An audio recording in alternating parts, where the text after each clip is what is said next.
Hello, welcome to another episode of Coding Class with MasterHun. And I apologize for the previous episode. I got the video screen recorder cut off. I was gonna make it longer, but I wasn't aware of the time limit, I guess. So please bear with me. I apologize for the inconvenience. Okay, so in this episode, I'm just going to continue from where I left off, and we're going to go to. So just to finish off, just letting you know. So I was at the previous episode. I was at this question 2 of 4, fill in the blanks to create a class and its constructor, taking one argument and assigning it to the name attribute, then create an object of the class. So we have a blank in front of student, and then we have a blank after self, and then a blank after Bob. And so what do we need to fill in those blanks to make this code work? And again, as a reminder, after the def keyword, we have, it's not a blank, it's two underscores. Def, then a space, then an underscore, and then init for the init method, and then another 2 underscores. Underscore, init, underscore. Okay, so there is a blank in front of student. What do we need in front of student? There's a blank after self. What do we need there? And then there's a blank after Bob. So what do we need to fill? What do we need to fill in those 3 blanks with, so that we have code that does Python code that works? Okay. Now, so classes define not only attributes of the objects but also methods. So again, attributes are like the variables, and methods are like the functions. Methods. Classes can have their own methods defined to add functionality. Functions. So they do things. So let's look at this example code. We have now this dog class. And again, we have to use the keyword, the class keyword. Then we have to have name of the class, dog, with a capital D, because all class names will start with a capital letter. And then we have the colon again, and then we have the init method, also known as a constructor, and that's how we make the objects. But tied in with every dog object, we're going to have the bark method. And again, as a reminder, self refers to the current object.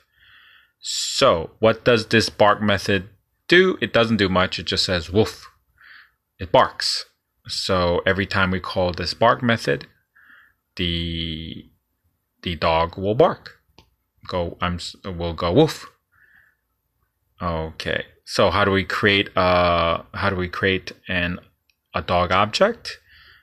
Of course, we have to start off with an object name, and then we have the assignment operator, and then we have to call the class. We have to call the object constructor of the dog class, which is the same name as the class, dog. And for this dog class, each object will have a name. Will have a name and a color. So now again, so we will be using this dot notation to access attributes of the objects. So the Fido, which is a dog object, has a name attribute, and in order to access it, we have to use this dot notation. So if we look at line 73, we want to print or display the name of Fido. So we would have to use the name of the object, Fido, in this case, and then we use this dot notation, and then the name of the attribute, which is name. fido.name, and then we will be able to print or display the name of the dog object Fido. Additionally, if we want Fido to bark, to say woof, we have to call the bark method, which is, and how do we call the bark method? Well, we have to use that dot notation again. Object, we have to type the name of the object, which is Fido, then again use the dot notation, and then call the name, and then call the function, which is call the method, which is bark. So every dog object also has a method bound to it, which is the bark method in this case. Okay, so if we run the code, we will create a dog named Fido, and has the name Fido and the color brown. We'll display the name of Fido, and we will call the method, the bark method for Fido, and the Fido will bark for us. So let's run the code, and we see, okay, so we see the name of we see the name of Fido, which is Fido, and Fido has barked for us because we called the bark method. Okay, and again the output would be Fido and woof. Okay, now let's talk about class attributes. Class attributes are attributes of the class, not the object. So please be aware of that. Classes can also have class attributes created by assigning variables within the body of the class. Okay, so let's go back to our dog class. So dogs have legs, and we initialize that as 4. So every dog, actually not every dog, but the dog class has an legs attribute, and that is initialized as 4. Now we can access this legs. We can access the legs attribute of the class by going through the object. So if we look at line 99, we can display legs, which is a class attribute, by going through the object. So we have the object name Fido dot legs, or we can access the legs class attribute by going through the class.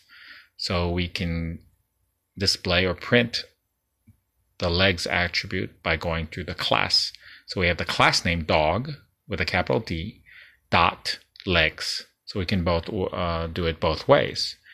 And then we would expect that the output would be 4 for both. So let's run the code, and then we will see that that is the case. So when we run the code, we will see 2 integers in its own line. Okay.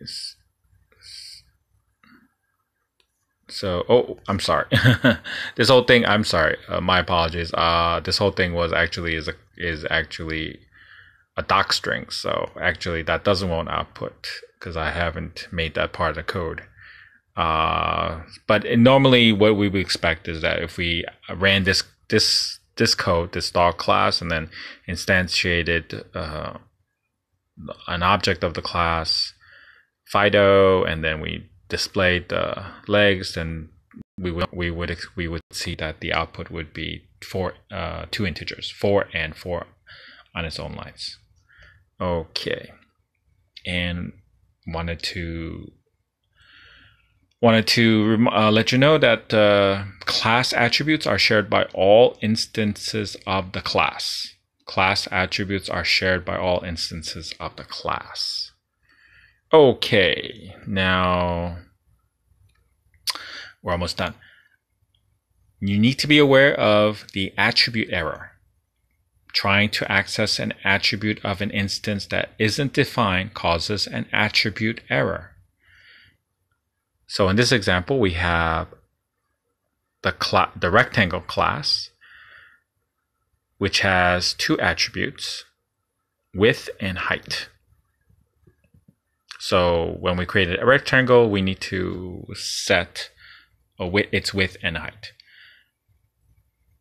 So we have the definition of the class.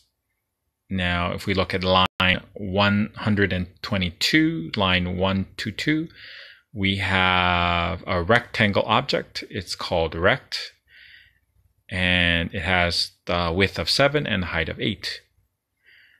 But what if we try to display or print its color, which is not an attribute that it actually has? And what are we going to get? We're going to get an attribute error. The output will be attribute error : rectangle object has no attribute color. So let's run the code and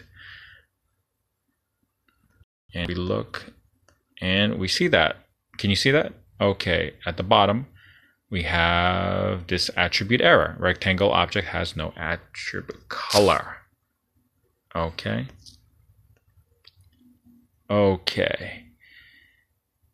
So finally, we have. Didn't realize it would be all the way at the bottom. Let me move this up. Okay. Let me move it up a little bit more. Sorry. Okay. So this is the last question in this section. 4. What error is caused by trying to access unknown attributes? Is it name error, value error, or attribute error? Okay, the last question is very simple. Question 404 is, what error is caused by trying to access unknown attributes? Is it name error, value error, or attribute error? Okay, so this is we have finished this section. And thank you for bearing with me. And I will see you again in the next episode. Bye-bye.